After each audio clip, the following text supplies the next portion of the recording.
وصل على محمد وآل محمد اللهم صل على ಅಸ್ಸಲಾಮು ಅಲೈಕುಂ ವರಹಮತುಲ್ಲಾಹಿ ವಬರಕಾತು. ಬಿಸ್ಮಿಲ್ಲಾ ವಲ್ಹಮ್ದುಲಿಲ್ಲಾ ವಸ್ಸಲಾತು ವಸ್ಸಲಾಮು ಅಲಾ ಅಶ್ರಫಿಲ್ ಮುರ್ಸಲೀನ್ ವ ಅಲಾ ಆಲಿಹಿ ವಸ್ವಹ್ಬಿಹಿ ಅಜ್ಮಾಯಿನ್ ಅಮ್ಮಾಬಾದ್. ನಮ್ಮ ಜೀವನದಲ್ಲಿ ಅನೇಕ ಅವಶ್ಯಕತೆಗಳು ನಮಗಿರುತ್ತೆ. ಅದಕ್ಕೋಸ್ಕರ ನಿರಂತರವಾಗಿ ನಾವು ಪ್ರಾರ್ಥನೆಯನ್ನು ಕೂಡ ಮಾಡ್ತಾ ಇರ್ತೇವೆ. ಆದರೆ ಆ ಅವಶ್ಯಕತೆ ನೆರವೇರಿದಂತಹ ಒಂದು ಅನುಭವ ನಮ್ಮಲ್ಲಿ ಅತಿಯಾಗಿ ಜನರಿಗೆ ಆಗಲ್ಲ. ಅಂದರೆ ನಮ್ಮ ಪ್ರಾರ್ಥನೆಗೇನೋ ಉತ್ತರ ಸಿಗ್ತಾ ಇಲ್ಲ, ಆ ರೀತಿಯಾದಂತಹ ಒಂದು ಅನುಭವ ನಿಮಗಿರಬಹುದು. ಇನ್ಶಾ ಅಲ್ಲಾಹ್ ಪ್ರತಿದಿನ ಒಂದು ಸಮಯವಿದೆ. ಆ ಸಮಯದಲ್ಲಿ ನೀವು ಅಲ್ಲಾಹನೊಂದಿಗೆ ಪ್ರಾರ್ಥಿಸುವುದಾದರೆ ಖಂಡಿತವಾಗಿಯೂ ನಿಮ್ಮ ಪ್ರಾರ್ಥನೆಗೆ ಉತ್ತರ ಸಿಗುತ್ತದೆ.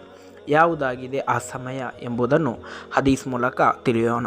ಇಮಾಮ್ ಅಬೂ ದಾವೂದ್ ರಲಿಯಲ್ಲಾಹು ಅನ್ಹು ರವರು ವರದಿ ಮಾಡಿದಂತಹ ಹದೀಸ್, ಅನಸ್ ರಲಿಯಲ್ಲಾಹು ಅನ್ಹು ರವರಿಂದ ನಿವೇದನೆ. ಕಾಲ ಮಹಾನರು ಹೇಳುತ್ತಾರೆ, ಕಾಲ ರಸೂಲುಲ್ಲಾಹಿ ಸ್ವಲ್ಲಲ್ಲಾಹು ಅಲೈಹಿ ವಸಲ್ಲಂ, ಪ್ರವಾದಿ ಸ್ವಲ್ಲಲ್ಲಾಹು ಅಲೈಹಿ ವಸಲ್ಲಮರು ಹೇಳಿದರು, ಅದ್ದುಆഉ ಲಾ ಯುರದ್ದು ಬೈನಲ್ ಅಜಾನಿ ವಲ್ ಇಕಾಮತಿ. ಅಜಾನ್ ಹಾಗೂ ಇಕಾಮತಿನ ನಡುವೆ ಇರುವಂತಹ ಸಮಯದಲ್ಲಿ ನೀವು ಪ್ರಾರ್ಥಿಸುವುದಾದರೆ ನಿಮ್ಮ ಪ್ರಾರ್ಥನೆಗೆ ಉತ್ತರವಿದೆ ಎಂದು. ಪ್ರತಿದಿನ ಈ ಒಂದು ಅವಕಾಶ ನಮಗೆಲ್ಲರಿಗೂ ಕೂಡ ಸಿಗುತ್ತದೆ. ಆದ್ದರಿಂದ ಇಂದಿನಿಂದ ಆ ಒಂದು ಸಮಯದಲ್ಲಿ ನಾವು ಪ್ರಾರ್ಥಿಸಿ ನೋಡೋಣ.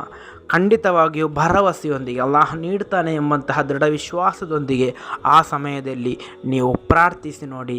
ನಿಮ್ಮ ಜೀವನದಲ್ಲಿರುವಂತಹ ಸರ್ವ ಅವಶ್ಯಕತೆಗಳನ್ನು ಕೂಡ ಅಲ್ಲಾಹನು ನೆರವೇರಿಸಿಕೊಡ್ತಾನೆ. ನಿಮ್ಮ ಪ್ರಾರ್ಥನೆಗೆ ಉತ್ತರವೂ ಸಿಗುತ್ತದೆ. ಅಲ್ಲಾಹನ ತೌಫೀಕ್ ನೀಡಿ ಅನುಗ್ರಹಿಸಲಿ. ಅಸ್ಸಲಾಮು ಅಲೈಕುಂ ವರಹಮತುಲ್ಲಾಹಿ ವಬರಕಾತು.